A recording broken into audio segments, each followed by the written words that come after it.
Inside Elizabeth Taylor's health struggles after Star was seriously ill for most of her.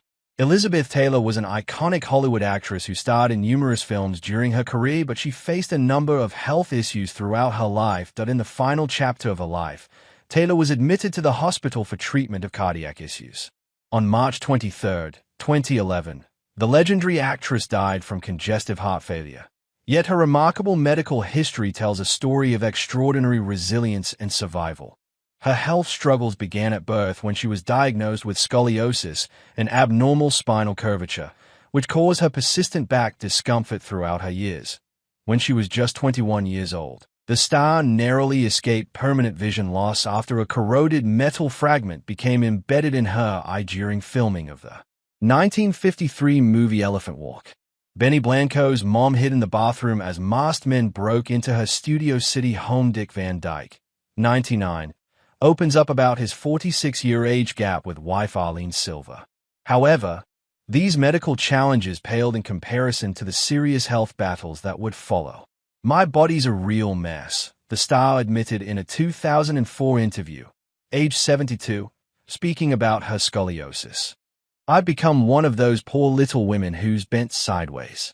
I feel so stupid and feeble that I can't do the work I was meant to do because of my bloody body," reports The Express. In 1961, the actress developed pneumonia, the first of 3 potentially fatal bouts with a respiratory illness.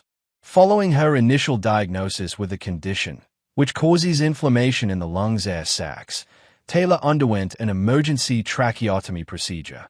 The procedure, also known as a tracheostomy, involves making an incision at the front of the neck to insert a tube into the windpipe, thereby assisting with breathing. If needed, this tube can be attached to a continuous oxygen supply and help remove any accumulated fluid. "I was pronounced dead 4 times, so they could give me anything, just to see if they could make me breathe," Taylor later told Larry King about the incident in 2006.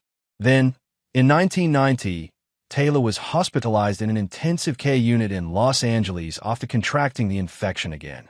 Despite initially being admitted to the hospital with a sinus condition and fever, the star became seriously ill.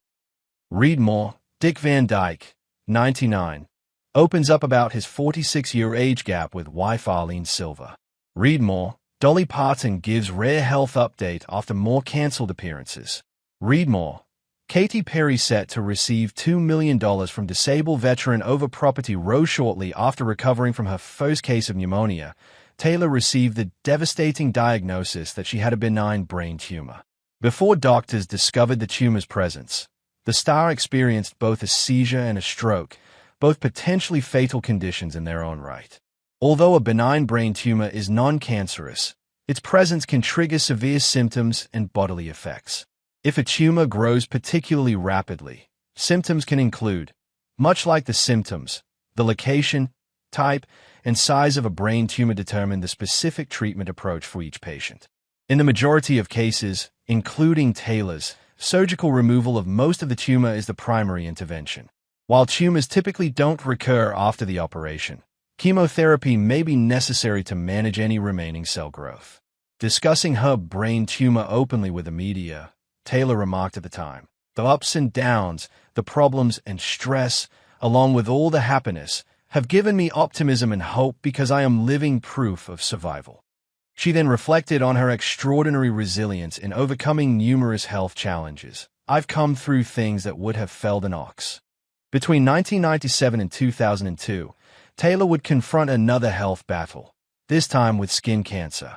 She was diagnosed with basal cell carcinoma, BCC, the most prevalent type of skin cancer, also classified as a non-melanoma. This condition progresses gradually in the skin's upper layers and is typically identified by a new growth or colored patch that persists on the skin. According to the NHS, these cancerous growths usually appear red and solid, though they may occasionally develop into ulcers. Non-melanoma skin cancer is typically triggered by excessive ultraviolet light, UV, exposure to certain areas of the skin.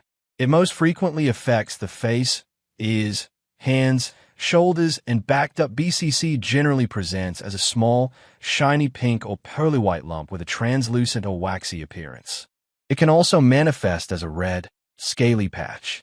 Thankfully, BCC typically doesn't spread to other areas of the body, and treatment options are available.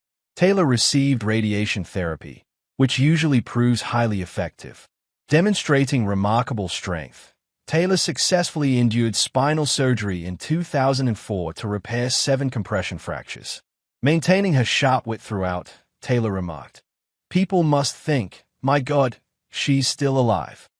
But there's some resilience in me that makes me keep fighting. It's the damnedest thing. I just keep coming back."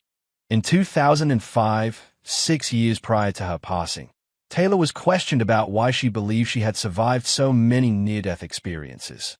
She responded, "I don't know. I have kind of wondered about that once or twice. And I think each time I have learned a lesson from it. Each time that I have almost died, while I have been recuperating and not quite knowing whether I was going to make it or not, you have time, plenty of time. Even an hour is plenty of time when you don't know whether you are going to live or not. And you think, why did I make it? Why am I not dead?